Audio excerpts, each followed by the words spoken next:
하나님 말씀 봅니다. 사무엘상 10장 17절부터 마지막 27절까지입니다. 사무엘상 10장 17절부터 마지막 절까지. 먼저 21절까지 같이 봉독합니다. 17절부터 시작. 사무엘이 백성을 미스바로 불러 여호와 앞에 모으고 이스라엘 자손에게 이르되 이스라엘 하나님 여호와께서 이같이 말씀하시기를 내가 이스라엘을 애굽에서 인도하여 내고 너희를 애굽인의 손과 너희를 압제하는 모든 나라의 손에서 건져내었느니라 하셨거늘 너희는 너희를 모든 재난과 고통 중에서 친히 구원하여 내신 너희의 하나님을 오늘 버리고 이르기를 우리 위에 왕을 세우라 하는도다. 그런즉 이제 너희의 지파대로 1000명씩 여호와 앞에 나오게 하고 사무엘이 이에 이스라엘 모든 지파를 가까이 오게 하였더니 베냐민 지파가 뽑혔고 베냐민 지파가 그들의 가족별로 가까이 오게 하였더니 마드리의 가족이 뽑혔고 그 중에서 기스의 아들 사울이 뽑혔으나 그를 찾아도 찾지 못한지라. 아멘. 이제 왕을 세우는 과정과 세우는 왕에 대한 백성의 반응들이 마지막 절까지 기록되어 있습니다. 먼저 백성의 대표들 각 지파 1000명씩 미스바로 소집했습니다. 거기에서 왕을 선출하려고 하는 거죠. 이미 사무엘을 통해서 사울이 결정됐어요. 하나님하고 선지자 간에는. 그리고 사울도 이미 자기가 왕으로 선택됐다는 것 알고 있습니다. 그러나 불쑥 하나님을 세웠다 이렇게 하면 우둔한 백성들로서는 그걸 승복하지 못하고 이러쿵저러쿵 할 거예요. 그래서 순전히 백성들의 마음이 가능하면 하나가 되게 하기 위해서 이제 백성들을 불러 모은 겁니다. 자, 제비를 뽑는 거예요. 12지파. 최소한 1000명씩이면 12,000명은 모였겠죠. 그래서 어느 지파에서 왕이 나오겠는가를 먼저 제비를 이제 12개를 만들었겠죠. 지파 대표가 뽑으니까 베냐민 지파가 뽑혔어요. 그래서 나머지는 이제 제일 막둥이 지파가 뽑혔네. 숫자가 제일 작은 지파가 뽑혔네. 웅성웅성하겠죠. 왜냐하면 다 모였을 때는 무슨 마음을 가졌겠어요? 왕은 우리 지파에서 나와야 되는데 이렇게 모였겠죠. 이게 참 문제예요. 하나님이 세우실 왕이 누굴까? 이게 아니고 우리 지파가 왕이 돼야 되는데 우리 집이 돼야 되는데 내가 돼야 되는데 이게 문제예요. 그렇게 해서 뽑아가지고 사울이 선택된 걸 지금 기록해 놓고 있어요. 분명하게 사무엘이 하나님의 입장을 말씀합니다. 왕을 세우는 것은 하나님이 기뻐하지 않는다. 그러나 9장에서 이미 하나님의 뜻을 선포했지만은 백성들은 그게 뭐 귀에 들어오지도 않고 중요하게 들리지도 않고 뭐 들었나 싶고 제가 놀란 건 뭐냐면요. 어떤 분들이 어디 뭐 집회나 유튜브나 또 어떤 그 세미나나 이런 기회가 있을 때에 어떤 경험을 하고 와서 이런 얘기에 은혜받았고 정말 처음 듣는다는 거거든요. 그 얘기를 들을 때 그 내용에 대해서 제가 10번, 20번 얘기한 내용인데 처음 들었대요. 그 메시지에서 처음 받았대요. 처음 은혜를 받았대요. 그 왜 그런 거 아니? 귀에 들리지 않는 거예요. 자기가 생각했던 방향과 이게 일치되지 않을 때는 많은 얘기를 들은 것 같아도 그게 귀에 남아있지도 않고 들을 때도 새겨지지도 않아요. 하나님이 그렇게 경고를 해도 백성들은 그 경고가 마음에 오질 않고 그냥 형식으로만 걱정 마세요, 걱정 마세요, 그대로 할게요. 그냥 지나가 버려요. 돌아서서 물어보면 언제 그런 말 하셨냐고. 이제 이렇게 되는 거예요. 그만큼 하나님의 말씀을 듣는 게 아니고 다 사람은 자기가 듣고 싶은 것만 듣고 보고 싶은 것만 본다 그러지 않습니까? 그렇게 되는 거예요. 그래서 무엇을 원하는지도 모르고 무엇을 하는지도 모르는 이 백성들에게 하나님께서 이제 관용을 베푸셔서 그들이 원하는 대로 왕을 주면서 경고를 하신 거죠. 왕됨 이런 폐단을 너희가 잘 감당해야 되고 잘 처리해 나가야 된다. 이렇게 되는 겁니다. 이제 제비를 뽑았어요. 제비 뽑는 건 구약 성경에 하나님 뜻을 물어보는데 매우 중요한 방법입니다. 이 우림과 둠임을 넣어가지고 백성들의 죄도 이 제비 뽑는 형식으로 뽑아서 유죄무죄도 결정하기도 하고 이랬어요. 이런 내용은 제비 뽑기를 통해서 온 백성들이 승복할 방법이 되는 거죠. 그래서 사람을 세우는 일은 나머지 사람의 승복이 필수입니다. 이게 말씀대로 그냥 선포해갖고 승복하면 얼마나 좋겠는데 완고하고 완악한 백성이기 때문에 자기들이 원하는 승복을 요구하는 거죠. 그래서 하나님이 또 양보하는 거예요. 너희가 원하는 승복의 방법을 선택하자 해갖고 이제 제비 뽑기로 사울이 뽑혔습니다. 결국은 뭐예요? 하나님이 원하는 대로 된 거예요. 하나님이 원하는 대로 됐으면 이제 아멘 하면 되는 거 아니겠습니까? 이렇게 공식적으로 하나님이 뽑은 사울. 우리는 때로 이런 생각을 해야 됩니다. 나는 하나님께서 세운 사람들에게 대하여 존중함과 또는 소중함을 갖고 있는가? 심지어 승복하며 충성하거나 또는 인정하는가? 이건 매우 중요한 일입니다. 로마서에서는 하나님이 세우지 않는 지도자가 세워질 리가 없다. 그래서 악한 나라에는 악한 자가 세워지지만 그 나라의 지도자가 세워질 때는 하나님이 세우신 거죠.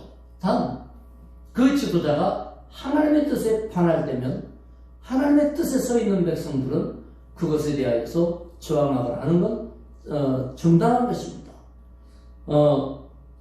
이제 다음을 한번 읽어보겠습니다. 22절부터 마지막 절까지 시작. 그러므로 그들이 또 여호와께 묻되 그 사람이 여기 왔나이까? 여호와께서 대답하시되 그가 진보다리들 사이에 숨었느니라 하셨더라. 그들이 달려가서 거기서 그를 데려오매 그가 백성 중에 서니 다른 사람보다 어깨 위만큼 컸더라. 사무엘이 모든 백성에게 이르되 너희는 여호와께서 택하신 자를 보느냐? 모든 백성 중에 짝할 리가 없느니라 하니 모든 백성이 왕의 만세를 외쳐부르니라. 사무엘이 나라의 제도를 백성에게 말하고 책에 기록하여 여호와 앞에 두고 모든 백성을 각기 집으로 보내매 사울도 기브와 자기 집으로 갈 때에 마음이 하나님께 감동된 유력한 자들과 함께 갔느니라. 어떤 불량배는 이르되 이 사람이 어떻게 우리를 구원하겠느냐 하고 멸시하며 예물을 바치지 아니하였으나 그는 잠잠하였더라. 사울이 왕으로 뽑혔어요. 지파의 대표들이 와서 이제 뽑는 거 아닙니까?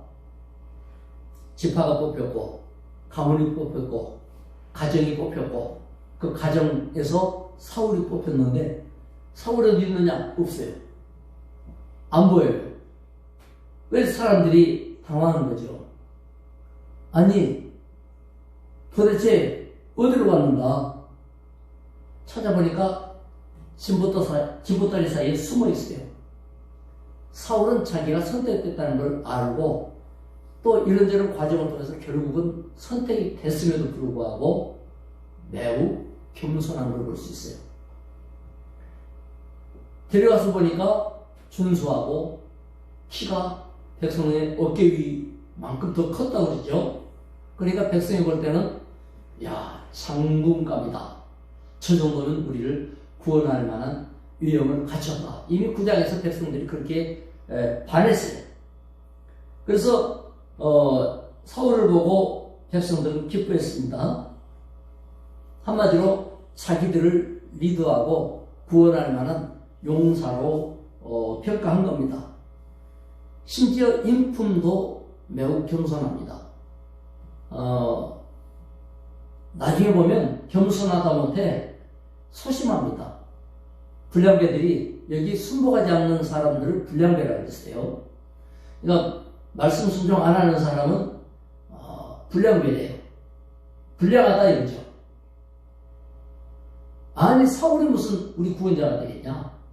순복하지 않았던 거죠. 아마 자기 지파가 아니래서 아니면 자기가 아니래서 뭐 이래서 순복하지 않았을 것 같아요. 이 야망이 큰 사람들이겠죠. 뭔가 욕심이 많은 사람이겠죠. 반면에 사울은 그런 욕심 없는 사람이었습니다. 하나님이 들어쓰는 사람은 비워지는 사람, 깨끗한 사람, 겸손한 사람, 낮아진 사람을 들어쓰는 걸 알 수 있는 것입니다. 이제 순복하지 않는 이 실망한 사람들은 사실을 알고 보면 불신앙의 사람이요, 하나님 앞에 순종하지 못하는 그런 완고한 사람이라고도 볼 수가 있는 것입니다. 이제 여기서 볼 때에 결론난 일에 대해서는 순종하고 순복할 줄 아는 사람이 되어야 되는 것입니다. 우리도 결론난 일에 대해서는 이러쿵저러쿵 뒷말이 있거나 불평하거나 뭐 뒷평가가 이러쿵저러쿵 뭐 그때 이랬다는 둥, 제비 뽑는데 뭐 제비가 누구한테 먼저 갔다는 둥, 뭐 이런 얘기를 절대로 하면 안 되는데 사람은 그렇게 되지 않아요. 그래서 우리는 오늘 내용 속에서 하나님의 결정에 대해서 우리는 기꺼이 기쁜 마음으로 순종할 수 있느냐, 이것을 본문이 질문하는 거죠. 너는 하나님 앞에 순종하느냐, 하나님의 결정을 존중하느냐, 이것이 오늘의 질문입니다. 또 하나님이 결정했을 때에 그 결정에 대해서 용기 100배 해야 됩니다. 그런데 사울은 겸손한 건 좋지만 너무 못나 보일 정도로 이렇게 소심한 것은 사실은 아름다운 내용은 아닙니다. 성경에는 그가 이렇게 함으로 아름답다든지 훌륭하다든지 이런 내용은 아니고 있는 대로 기록했을 뿐이죠. 한쪽은 거칠은 사람들, 그래서 반발하죠. 그러나 한쪽은 아주 유순하고 겸손한 사울, 하나님이 누구를 들었었어요? 거칠고 용감한 사람을 들어쓴 것이 아니고 겸손하고 소심한 사람인데도 불구하고 순복한 사울을 들어서 구원자로 이제 세우고자 하시는 것 아니겠습니까? 우리는 알아야 됩니다. 하나님이 우리를 들어 쓰시기를 원하시고 우리를 제비 뽑아 선택하여 부르셨듯이 우리도 주님 앞에서 순복해야 됩니다. 겸손해야 됩니다. 낮아져야 됩니다. 아멘으로 화답해야 됩니다. 또 사람은 하나님의 결정에서도 100% 순복하지 않아요. 한쪽에서 이러쿵저러쿵해요. 그렇다고 해서 거기에 대고서 왕의 권세를 막 휘두를 필요도 없어요. 사울은 가만 놔뒀어요. 가만 놔둔 것처럼 우리도 순복할 때 순복하지 않는 사람들에 대해서 권고하고 이럴 수도 있지만은 때로는 가만 내버려둬도 문제가 해결되기도 하는 거예요. 어쨌건 하나님은 이 모든 일들을 주의 은총 가운데서 진행해 가고 계십니다. 우리의 생활도 오늘 하나님이 정하신 그런 걸음걸음 인도해 나가실 것입니다. 우리의 모든 삶의 일상에 대해서 순복하고 겸손하고 낮아지며 감사하시기 바랍니다. 그것에 대해서 시비걸 때에 그 부분에 대해서 심한 반응 필요 없습니다. 세상은 교회에 대해서 그렇게 말합니다. 뭐 이게 하나님이 한 일이냐? 교회에 무슨 하나님이 있다면 그렇게 되냐? 성도에게 말합니다. 하나님 믿는다면서 무슨 그러냐? 그들의 주관과 기준일 것입니다. 우리는 오직 말씀의 기준을 붙잡고 나가며 순종할 따름입니다. 하나님 앞에 승리하는 하루 되시기를 주의 이름으로 축원하며 일생 인도받기를 축복합니다. 기도하겠습니다. 하나님 아버지 감사합니다. 사울을 바라볼 때 얼마나 믿음이 하나님 앞에 인정받을 만한지 모릅니다. 사람들은 갈렸습니다. 세상 사람들의 평판과 사람들의 생각은 제각각입니다. 이 속에서 주의 뜻만 붙들게 하시고 아버지 뜻에 순복하는 아름다운 믿음이 되게 하여 주시옵소서. 오늘도 성령님의 인도를 잘 따라가고 하나님께 순복하는 복된 날 되어질 줄 믿습니다. 인도 역사하여 주시옵소서. 예수님의 이름으로 기도드리옵나이다. 아멘. 각자 기도하시기 바랍니다.